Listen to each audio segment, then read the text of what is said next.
تقدیر کیا ہے؟ اگر سب کچھ پہلے سے ہی لکھا لکھایا ہے تو ہم اپنے اعمال کے ذمہ دار کس طرح ہوئے؟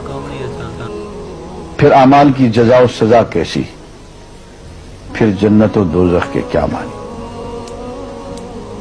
وضاحت فرمائے۔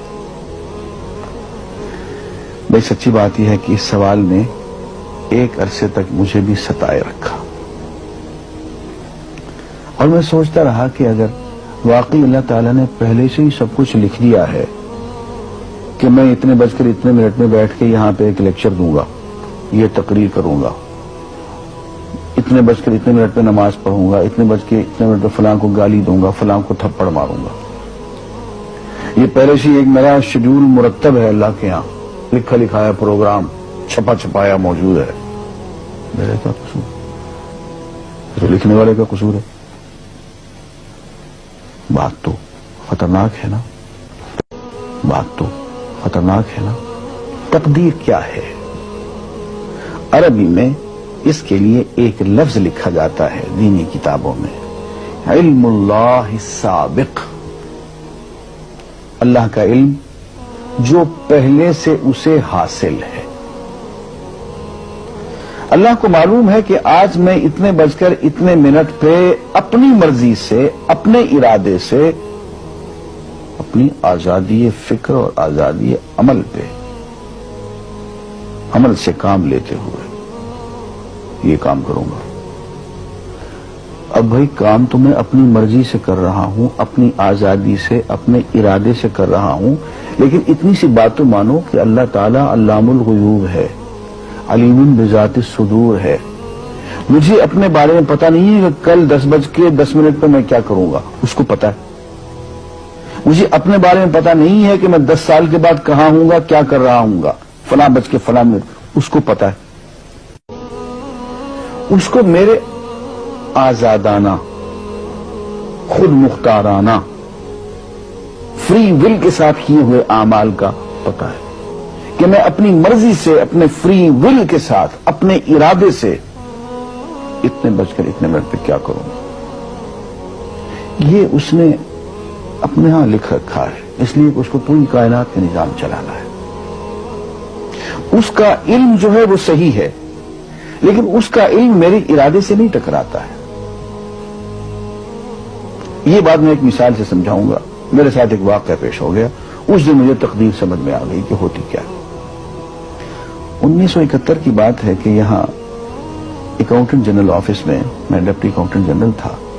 اس زمانے میں ایک مشہور نجومی تھا شیخ صادق، یہاں قلعہ گزرسنگ میں رہتا تھا۔ وہ پتہ نہیں بیچارہ زندہ ہے یا فوت ہو گیا۔ انہوں نے دروازہ کھولا، میرے کمرے میں آ گیا۔ کہاں صاحب ہم آپ کی خدمت کرنا چاہتے ہیں، ہم آپ کو مستقبل کے بارے میں کچھ بتانا چاہتے ہیں۔ میں نے کہا میرے پاس فضول باتوں کے لیے وقت نہیں ہے، میں علم نجوم وغیرہ کو، اس قسم کے یہ فضول باتوں کو میں نہیں مانتا ہوں، مشغول آدمی ہوں، ان چکروں میں مجھے مت ڈالو۔ انہوں نے کہا صاحب مجھے صرف 1 منٹ تو آپ دے دیں۔ میں نے کہا ہاں 1 منٹ دیتا ہوں۔ اس نے ایک بہت بڑا کاغذ میرے سامنے لکھا جس پہ 40 خانے بنے ہوئے تھے، 40 چیزوں کے نام لکھے ہوئے تھے، مختلف چیزوں کے نام، کتاب، قلم، اینک، کاپی، دوات، پینسل، میز، بادل، برکھا، مسجد، مندر، ایسی ایک رینڈم چیزوں کے نام، 40 چیزوں کے نام لکھے ہوئے تھے۔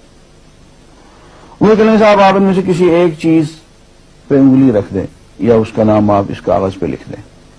اور مجھے یہ کہتے کہتے اس نے ایک پیس آف پیپر میری میز سے اٹھایا اور اس پہ کچھ لکھا اور اس کو یوں الٹا کے رکھ دیا۔ میں نے کہا تم نے یہ کیا کیا؟ کہنے لگے جی میں نے وہ چیز لکھ دی ہے، وہ نام جو ابھی آپ لکھیں گے۔ تو اب میں پریشان ہو گیا۔ تماشا کی بات ہے نا کہ جو چیز میں سوچ سوچ کے اپنے ارادے سے، اپنی مرضی سے ابھی لکھوں گا، اس نے پہلے جو لکھے وہاں رکھ چھوڑ دیے میرے سامنے۔ اب میں سوچ میں پڑ گیا کہ یار وہ چیز لکھوں جو اس نے نہ لکھی ہو، کبھی میں اس کا ارادہ کروں، کبھی اس کا ارادہ کروں، تنگ آ کے آخر میں نے کسی ایک چیز کو لکھ دیا، میری یہ ہے۔ اس نے جب وہ الٹایا تو وہ وہی چیز نکلی۔ اب پتہ نہیں یہ کیا چکر تھا اس کا، خدا ہی جانے۔ کوئی اس کا علم ہوگا، کوئی فن ہوگا، کوئی تک بازی ہوگی، تک بندی ہوگی کوئی. لیکن اس دن مجھے پتا چلا کہ یار اس کو جو کچھ میں نے لکھا ہے اپنے ارادے سے لکھا ہے، اپنی مرضی سے لکھا ہے، اس سے پابند ہو کے نہیں لکھا. کبھی اس میں انگلی لگاتا تھا، کبھی اس پہ آخر چن کے ایک لکھا میں نے. لیکن اس کا وقت کو پہلے سے پتا تھا کہ میں کیا لکھنے والا ہوں، اور اس نے پہلے سے وہاں لکھ کے رکھا ہوا تھا. میں نے کہا یار ایک محدود علم والا آدمی میرے آئندہ کے اعمال کو اپنے ہاں لکھ کے رکھ سکتا ہے. چن کے وہ عمل میں اپنی مرضی سے کر رہا ہوں، اپنے ارادے سے کر رہا ہوں، کوئی مجبوری نہیں ہے اس میں. لیکن وہ میری مرضی والا عمل، میرے اپنے ارادے سے کیا ہوا عمل، پوری آزادی کے ساتھ کیا ہوا عمل، اس نے پہلے سے اپنے یہاں لکھ کے رکھا ہوا. یار اگر یہ انسان کر سکتا ہے تو رحمان کیوں نہیں کر سکتا؟ اس نے میرے سارے اعمال جو میں آئندہ چل کے کرنے والا ہوں، وہ سارے کے سارے اعمال اس نے اپنے یہاں لکھ کے رکھے ہیں. اس کو انتظام کرنا ہے، میرے رزق کا انتظام بھی کرنا ہے، آگے میری زندگی، میری موت، میری قبر میں اکوموڈیشن کا پتہ نہیں کہاں کا میرے اس نے انتظامات کرنے ہیں. تو میرے بارے میں اس نے سارا کا ڈاٹا کلیکٹ کر کے رکھا ہوا ہے اپنی انفارمیشن کے لیے کہ یہ اپنی مرضی سے کیا کیا کچھ کرے گا. تو اس کے لکھے ہوئے ہونے سے میری مرضی ختم نہیں ہوتی، میری ذمہ داری ختم نہیں ہوتی، میرا ارادہ، میری فری ول ختم نہیں ہوتی. یہی وجہ ہے کہ ہم جو اعمال کرتے ہیں اس میں سے اللہ تعالیٰ اس کی کچھ ذمہ داری ہم پہ ضرور ہوتی ہے. کچھ کام اللہ تعالیٰ کا ایک نظام ہے، اس میں شاید ہماری ذمہ داری نہ ہو، وہاں جبر ہو. لیکن کچھ اعمال ایسے ہیں جن میں خالصتاً ہمیں آزادی حاصل ہے، ہمیں اختیار حاصل ہے، ہم ان کے ذمہ دار ہیں، ہمیں ان پہ جزا ملے گی، ہمیں ان پہ سزا ملے گی، اللہ تعالیٰ بچائے. اور جزا ملے گی تو جنت ہوگی، سزا ملے گی تو دوزخ ہوگی. لیکن آزادی عمل اور ارادہ ضرور ہے. یہ الگ بات ہے کہ اللہ تعالیٰ کو پہلے سے ہی معلوم ہے کہ ہم اپنے ارادے سے اور اپنی آزادی اور اپنی مرضی سے ہم آج اور کل اور پرسوں اور سال بھر کے بعد اور 10-20 سال کے بعد ہم کیا کیا کریں گے اس کے ہاں لکھا ہوا ہے. وَعِندَهُ عِلْمُ الْكِتَابِ، اس کے ہاں سب کچھ لکھا ہوا ہے. لیکن ہم جو کرتے ہیں اپنے ارادے سے کرتے ہیں اور اس کے ذمہ دار ہیں. وآخر دعوانا الحمدللہ رب العالمین.